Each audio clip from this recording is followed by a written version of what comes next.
Alors, bienvenue à tous et tous dans cet espace qui est un espace d'échange que nous ouvrons aux éditions Lire au Monde et plus spécifiquement autour de l'album qui s'appelle Pas d'étiquette s'il vous plaît, que vous avez peut-être déjà feuilleté ou lu. Moi je me présente, je suis Valérie Guénec, je suis l'auteure du texte de l'album que j'ai donc créé en collaboration avec Roselyne Dorel, illustratrice, et puis nous sommes les deux co-créatrices de ces éditions Lire au Monde qui ont permis à cet album de voir le jour. Et ce matin, je suis vraiment ravie de vous retrouver pour partir à la rencontre de Valérie, qui est sophrologue et qui va nous partager justement son expérience et son ressenti professionnel autour de ce thème des étiquettes. Donc, bonjour Valérie.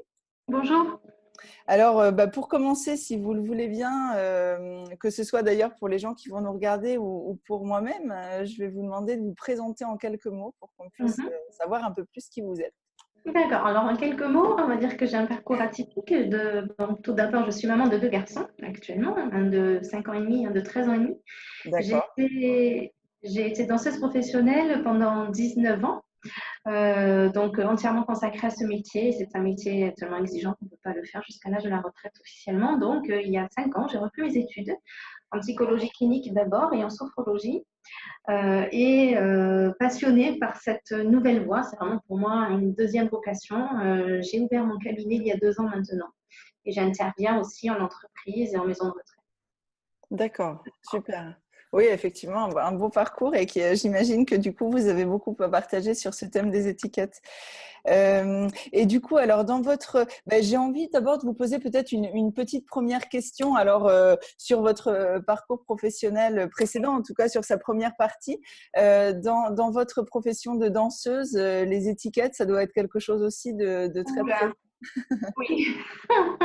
Il est vrai que ce métier a pour réputation d'être un métier dur et c'est vrai qu'il y a beaucoup de disciplines. On dit souvent que c'est un peu l'armée des filles, bien qu'il y ait beaucoup de danseurs hommes aussi. C'est une Mhm. école de la vie et c'est vrai que le problème, c'est pas tant la compétition, parce que je dirais que c'est la compétition avec soi-même qui prime dans ce métier, mais je ne sais pas si vous avez vu Whiplash, le film sur le musicien. Voilà, c'est un peu ça. C'est pas exagéré.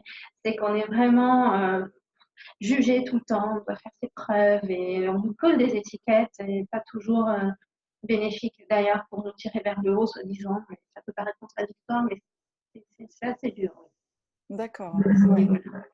Alors, du coup, j'en profite aussi pour dire que vous avez partagé votre témoignage un peu plus personnel, du coup, que nous serons heureuses aussi de publier par écrit, donc qui Oui. donnera aussi d'autres petites pistes sur votre expérience des étiquettes en tant que danseuse. Si on en revient aujourd'hui à votre expérience professionnelle actuelle, Oui. quelle place vous diriez que ces étiquettes, elles ont en fait dans votre activité professionnelle actuelle?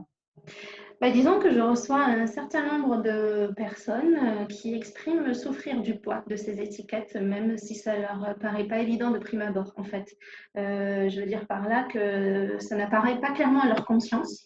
Mhm. Ils ne font pas systématiquement le lien avec leur mal-être ou leur malaise et avec leurs problématiques actuelles qui les freinent pourtant dans leur vie. Et c'est en travaillant sur le facteur des conditionnements en sophrologie, ces réflexes conditionnés que nous avons en lien avec les injonctions que nous avons reçues lors de notre enfance, Mhm. lors de notre construction du moi, hein, que le lien se crée. Donc, quand on travaille sur ces injonctions avec conscience. Et donc, c'est comme si le voile se levait, les prises de conscience sur lesquelles nous travaillons en sophrologie sont. D'accord. Ouais. Et du coup, je me permets aussi de vous poser cette question parce que peut-être que toutes les personnes qui vous écouteront n'ont pas voilà, de connaissances très claires sur ce qu'est la sophrologie. Est-ce que Oui, vous pouvez voilà, donner quelques informations oui. sur cette Oui, spécialité? cette pratique. Alors, c'est une méthode fondée en 1960 par le neuropsychiatre professeur Alfonso Caicedo. En fait, il est parti 2 ans faire une tournée en Asie dans les années 60-62. Il s'est beaucoup inspiré de ce qui se passait là-bas en Orient, le bouddhisme tibétain, le zazen, le yoga. Il est revenu en Occident avec son savoir cartésien. Il a fait un melting pot de tout ceci et il a créé la méthodologie, la sophrologie. Et le mot n'est pas choisi au hasard, ça vient vraiment des racines grecques sos, phren et logos, qui veut dire l'étude de l'harmonie en conscience. D'accord. Ok, Voilà. Donc, super. c'est vraiment axé sur la conscience, les prises de conscience. D'accord, ok. Donc effectivement, c'est dans ce que vous décrivez là, des prises de conscience de l'existence de ces étiquettes au cours du travail avec vous que les patients justement peuvent avancer sur le sujet. C'est ça, Ouais, voilà. C'est mettre de la lumière sur ces freins-là. d'accord. Et du coup, j'imagine, vu ce que vous décrivez de cette pratique, que dans le cadre de votre formation, du coup, vous en avez assez longuement parlé et puis vous avez Oui, longuement travaillé sur ces oui, étiquettes. oui. Alors, sans forcément employer le mot d'étiquette, mais bon, ça revient au même. On travaille beaucoup, donc, ce que je vous ai dit sur ce facteur des conditionnements euh, D'accord. réflexes et en lien avec ces injonctions que nous recevons lorsque nous sommes petits ou petites, comme sois belle, sois parfaite, travaille bien, tais-toi, sois sage. Bon, Mhm. voilà. Et donc là, on voit bien le lien direct avec les étiquettes. Tout à fait. Ouais, d'accord.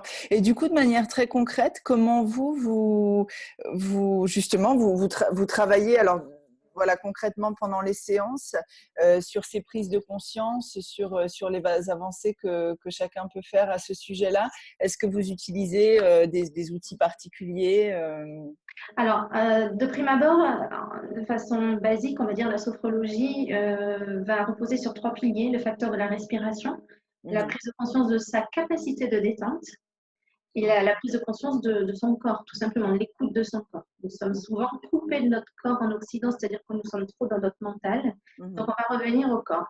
Et donc, concrètement, par l'exercice de respiration, quelques mouvements qui, sans être de la gymnastique ni du yoga, c'est simplement des mouvements que nous faisons tous les jours, parce que nous sommes encore en mouvement même comme nous dormons.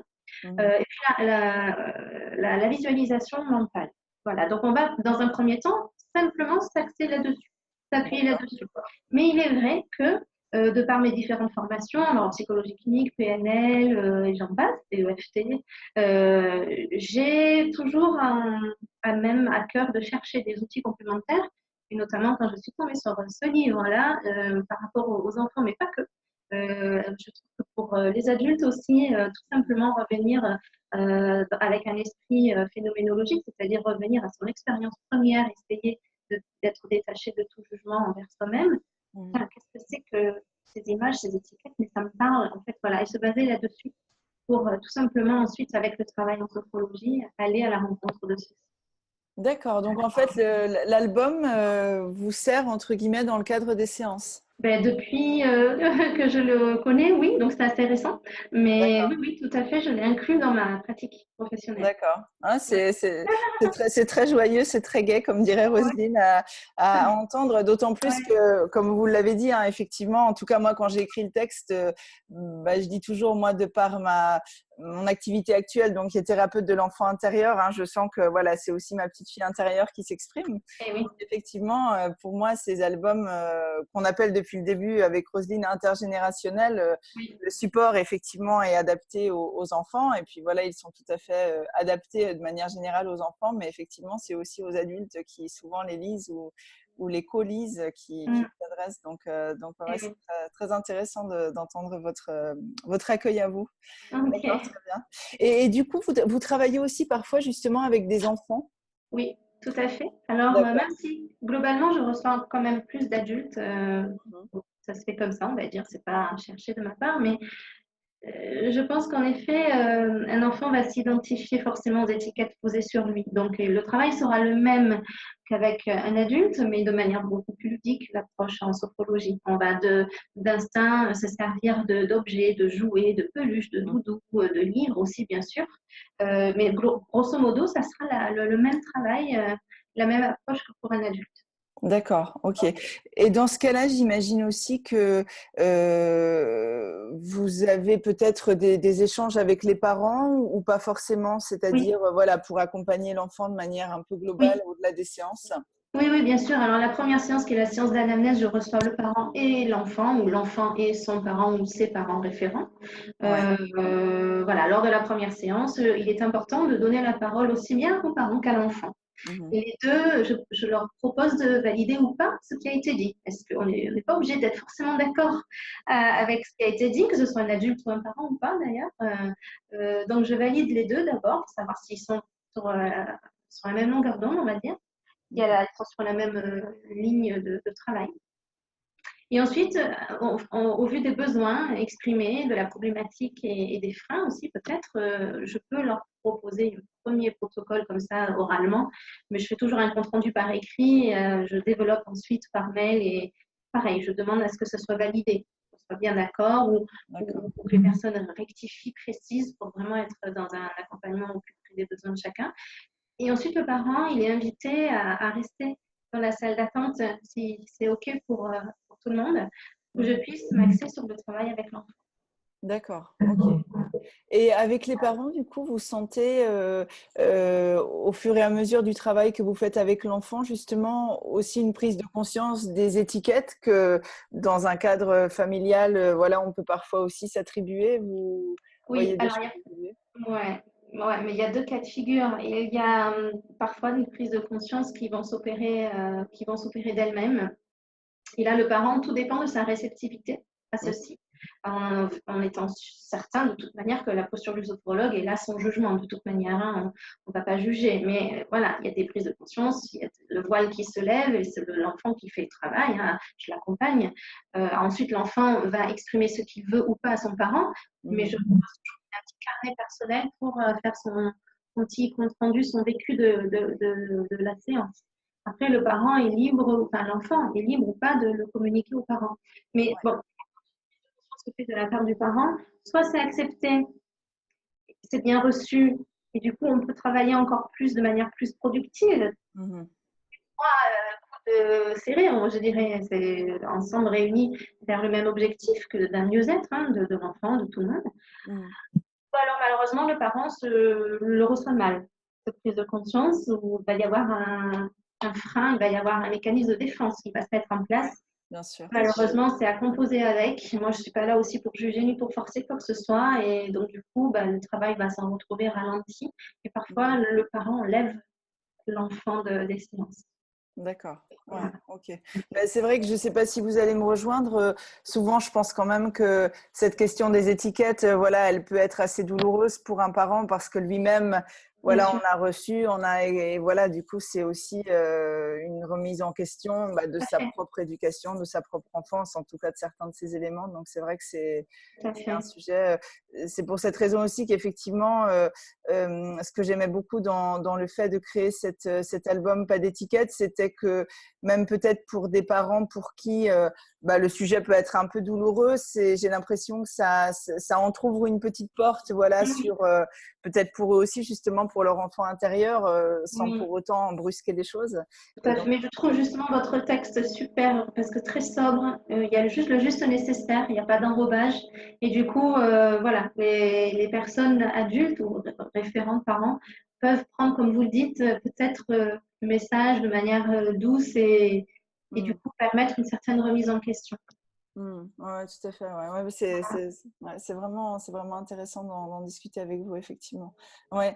Et est-ce que vous avez déjà eu l'occasion d'intervenir ou de travailler avec des professionnels de l'enfance ou de la petite enfance ou pas du tout? Vous savez, par exemple, dans les crèches, En fait, non, parce que mon besoin en premier, c'était de développer mon cabinet et ensuite d'aller au-delà, enfin, dans l'entreprise, surtout par rapport aux D'accord. adultes, en fait, dans le milieu du travail, la qualité de vie au travail. Donc, pour l'instant, j'ai pas été amenée, professionnellement en tout cas, à aborder ce sujet. Après, étant donné que je suis maman de deux enfants, j'en viens à parler de manière naturelle avec l'équipe pédagogique des écoles respectives, mais professionnellement, non, j'avoue que je suis pas allée encore jusque-là. D'accord. Et par contre, dans l'entreprise, vous avez déjà fait des interventions dans le cadre. Oui, dans le cadre D'accord. de la qualité de vie au travail. D'accord. Et là, du coup, c'est pareil. Est-ce que c'est un sujet que d'une manière ou d'une autre, vous abordez? Alors, sans forcément le nommer ainsi, hein, mais… Oui, voilà, j'allais dire, c'est pas quelque chose qui vient de prime abord, c'est pas un sujet qu'on prend de front comme ça.